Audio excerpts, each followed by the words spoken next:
This is certainly no ordinary game. The position is quite closed. The pieces are carefully maneuvering, and the tension steadily builds up, move by move. Both sides have now successfully completed their full development. Now, everything hinges on a single tactical detail. The player carefully studies the current position. Two rival pieces are now aligned. The king has lost his sense of coordination. All that's truly needed is precision.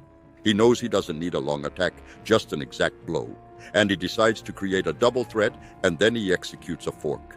The fork is a tactical device where a single piece attacks two targets at the same time. Its objective is to acquire material or force a decisive concession. It is one of the most significant tactical patterns found in the game of chess. The double attack, also known as a fork, presents two primary variations, each specifically focused on a distinct tactical pattern within the course of a game. The knight fork variation is by far the most common. It typically begins with a pawn occupying the center of the board and thereby freeing up the main pieces. Black then responds in the exact same manner, effectively maintaining the initial balance. The white knight then develops, launching an attack on the central pawn. Black defends by developing their knight. The white bishop moves to an active diagonal, putting pressure on the king side. Black develops their other minor piece, completely unaware of the danger. Then comes the tactical moment. The white knight jumps to the center, capturing the pawn. Black continues its natural development, and now the decisive fork appears.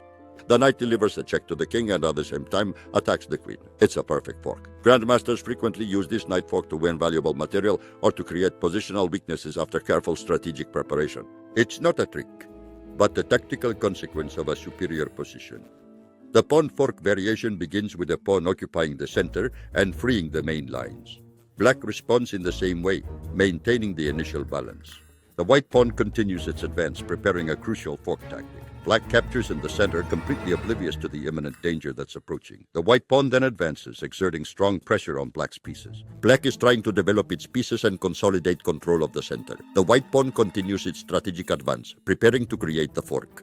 Black develops their pieces and defends their position. The crucial tactical moment arrives. The white pawn moves forward, creating a powerful fork. Now the threat of the fork becomes quite evident. The pawn attacks two pieces simultaneously, forcing the opponent's immediate response.